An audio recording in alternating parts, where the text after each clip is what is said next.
G'day everyone, Eric here. I've talked before about how Beast Wars struggles at retail. A link is on the screen now. But the topic has a nuance to it that needs to be discussed. The team at Hasbro seems happy to remake toys from 96 and 97, as well as the more iconic toys from the Japanese Beast Wars 2 and Beast Wars Neo line.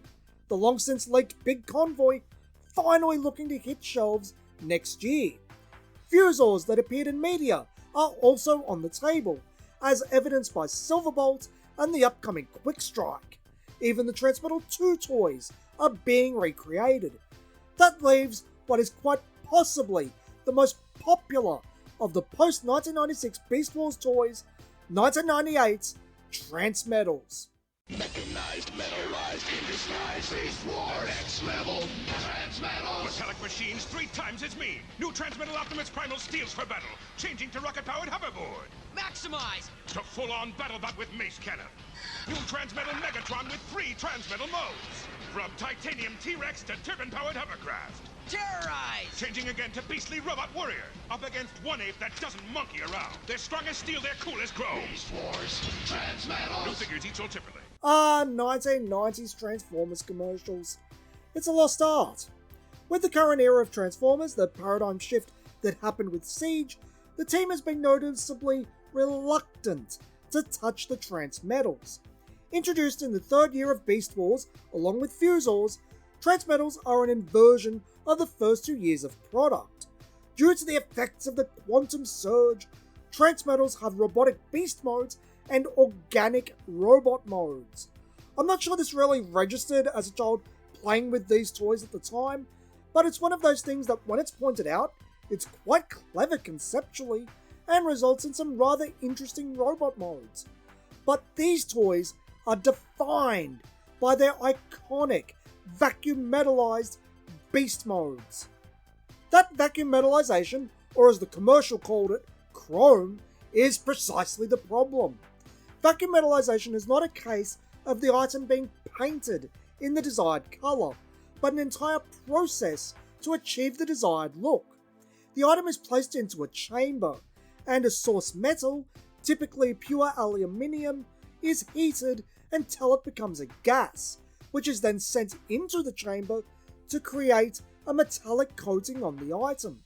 The process is stated to be bad for both the environment and factory workers, as well as being an additional production cost, hence Hasbro's reluctance to use it on toys. Mattel, on the other hand, is perfectly fine with vacuum metalization and has used it multiple times in their Masters of the Universe Origins toy line. Being such an iconic aspect of Transmetals, they look off without the metal coating to their beast modes, as can be seen with the Armada retools of the Transmetal toys, though a lot of that can also be attributed to their decos being unappealing in general.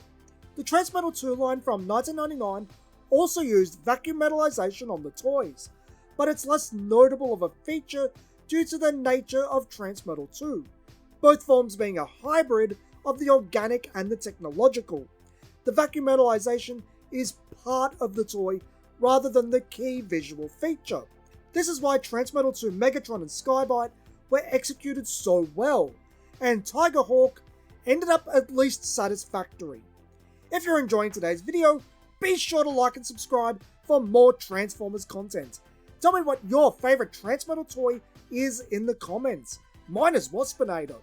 Also be sure to check out YouTube membership for exclusive perks, a Discord channel, and videos. Designer Evan Brooks has stated that if they were to attempt Transmetals, they would use metallic paint instead of vacuum metalization. But that brings up its own issues, namely painting a toy, the deco hits, is expensive. For cost-cutting an item, it's one of the first things to go. As we know with Velocitron Override, a lot also counts on how many tools are necessary to produce a toy, how many different colours and types of plastic are necessary. The budget has to be balanced, and the costs have to come from somewhere. Given the team's reluctance to move forward on the Transmetals, pushing for Machine Wars, of all things, over them, I don't think they have any intent on making Transmetals in the current era. The vacuum metallization isn't the only issue with Transmetals, however.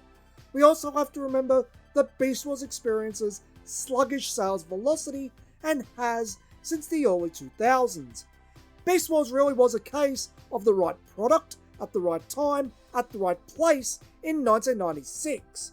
In addition to this, you have Japan. While Hasbro and Takara Tomy can make items conceived for only their market, it typically is a joint decision for items that would work in both markets.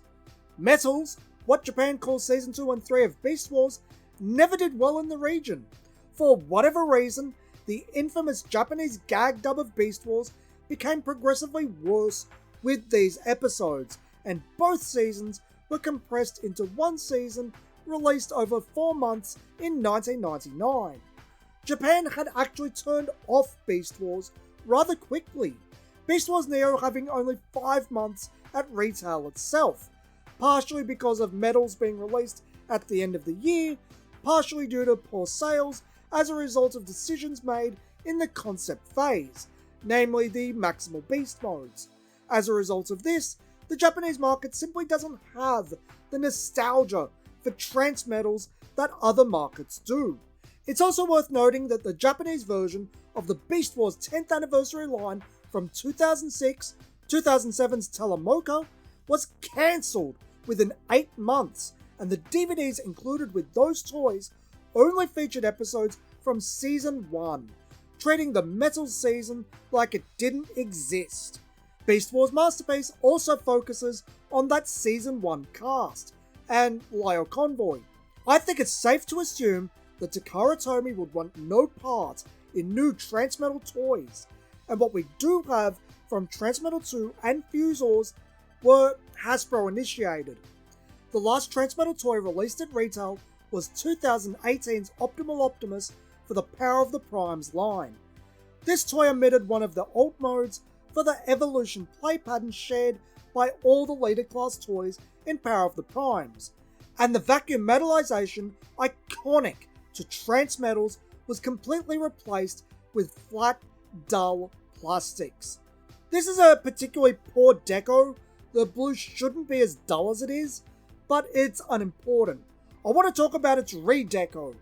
For San Diego Comic-Con 2018, Hasbro would redeco the Optimal Optimus toy in the same colours as his Season 1 alt mode, and it works magnificently. With the Season 1 forms being so iconic in their own right, it manages to make the Optimal Optimus toy feel more like Optimus Primal, a complete inversion of the Primal Prime redeco of the original toy. This was an ingenious decision for a redeco, and I think if we were to revisit the Transmetal toys, given that they can't be done accurately, maybe they should be reimagined, taking inspiration from this toy.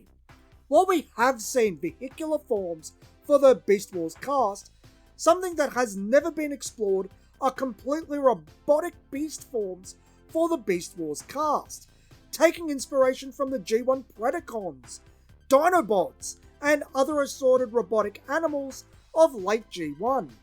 If the team were to reimagine the Transmetal toys, it would be very easy to take those toys and redesign them in the context of Generation 1, or if you wanted to be more accurate to the time frame, Generation 2.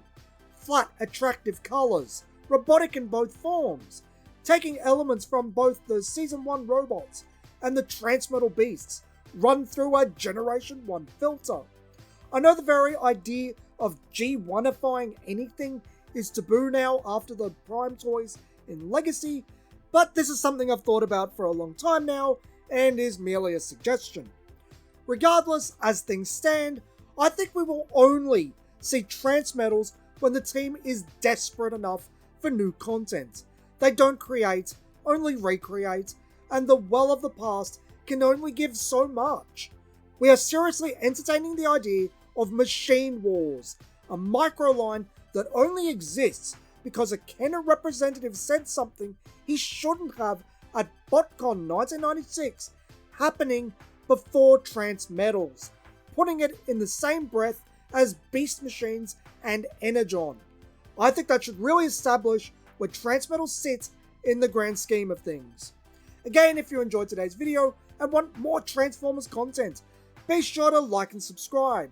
Also be sure to check out YouTube membership for exclusive perks. Till next time friends, this has been Eric from Toys Down Under, and thanks for watching.